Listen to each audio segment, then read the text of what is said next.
Hello,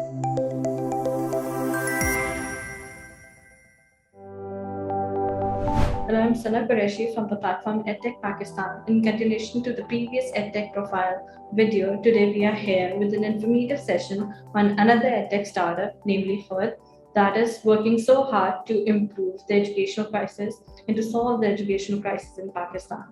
Hood is one of the successful EdTech startups headquartered in Lahore, which aims to accelerate the learning of marginalized and underprivileged children using technology. So, to know more about this initiative, EdTech Pakistan has invited Yaya Aftab, who is an outreach and development manager at home. So, let's welcome him to the session. Hello, Yahya. Tell us about your platform and how it endeavors to educate the student. What is the size of your team? How many resources do you have currently? Yeah. So Hood is basically an endeavor to give out to sort of teach young students, young underprivileged students, digital skills that are marketable in order to get them meaningfully employed. So our idea is to have a project-based learning approach where students learn on their own with minimal guidance from their own teachers. The operation is based in 3 different schools. 2 of the schools are in Lahore, and one of them is in Molanwal. We have in-school projects and out-school projects, out of school, after-school projects for different age groups. And our team size is around, I think, 15 people right now. Khod was founded in 2015 by Salahuddin Khwaja, and he was joined by Bilal Tareen. Both of them have backgrounds in technology and finance and have a passion to change education in Pakistan. Great. So the company name Khud is unique in its own. So is there any kind of backstory behind it? कोई thought था जब brainstorm कर रहे होंगे company name क्या रखें तो is there any story behind this? Yeah, so if you look at our logo, it's made up of small fish, and basically, we like the word for an organization of fish or like a bunch of fish is school.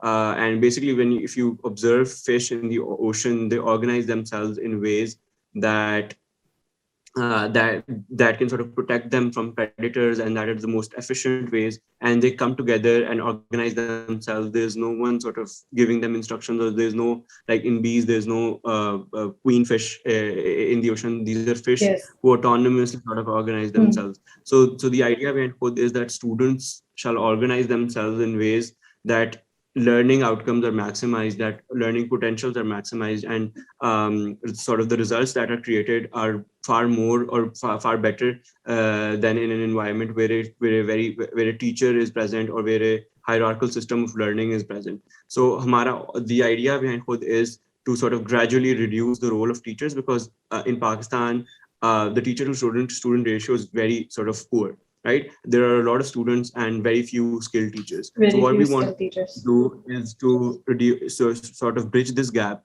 through technology, and to ensure the very fact that students start learning on their own and don't need an adult to sort of guide their learning.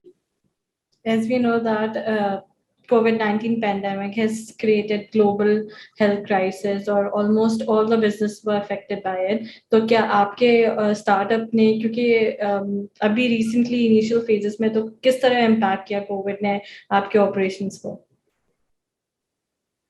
So the thing is that COVID was obviously a major blow to our sort of startup, because schools band ho gaye and we operate through schools. We have computer labs in schools, and all of our sort of main focus is on schools. So when the schools closed down, it was a huge challenge for us, because these are underprivileged students we're talking about. So dropouts is a huge issue. Once school resumed after lockdowns and after a break, we saw that many students sort of dropped out, or preferences changed. People stopped thinking about education as importantly as they used to, and they got their children into other sort of businesses like helping them with whatever they were doing as an occupation, or just sort of domestic help as well. So that was an issue that we faced like of dropouts, and of making sure that we keep in touch with students and we make sure that they come back once schools reopen, because our issue is doubly worse than other schools compared to other schools, because like if there's a school that functions on simple textbooks and क्या नाम है, sort of textual learning, you could always produce them in a low cost sort of budget as well, right? You can ji. give learning packs, you can give them resources, you can give them syllabi to practice at home. But what we teach are digital skills, and they need sort of expensive equipment. For example, computers that can sort of handle graphic design software. They need internet. So that's one major roadblock that we faced. But we sort of tried our best to keep in touch with the students and sort of have some sort of learning over WhatsApp. But yeah, it was a major roadblock nonetheless. So what are the teaching techniques and tools that you use, और आपका जो curriculum है design, how relative and how current it is? So the thing is कि हमारा जो curriculum है it's modern in its approach, because हम project based learning करते हैं और हम hands on learning करते हैं. There's no rote learning, there is very less guidance, or there is very less input while the teaching is happening from the teacher, because like the whole concept is to ensure that students learn on their own, and students know how to sort of find out things and to reach their own conclusions. So that's how we model our learning. But the curriculum obviously has been developed through top of the grade sort of resources, and sort of a consultation with the teachers. We show them the skills or the content that is being taught around the world, and Trainings. see if do you provide trainings? Yeah, we do, and see if our students can learn the content that is being taught around the world. So our teachers basically take content from all over the world and make it accessible for our students, and make it tailor-made for our context. So that's how the curriculum is made. And yeah, so that's basically our teaching method. Okay.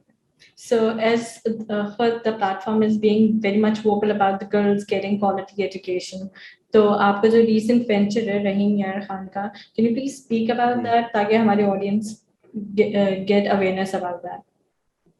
Yeah, so the Rahim Yar Khan sort of venture is called SKIT. It's sort of in collaboration with the local NGO there, which is sort of called SKIT.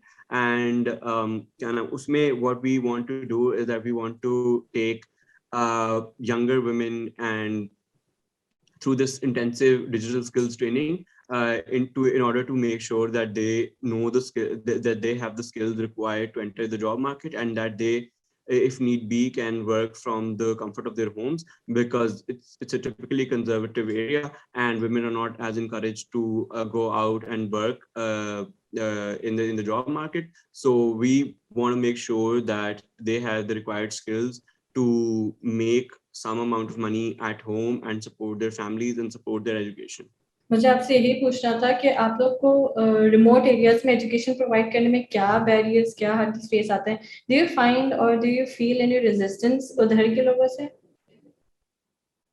So barriers तो पहले तो from the infrastructure side, सबसे पहले तो ये है कि access to internet is not as readily available in these areas.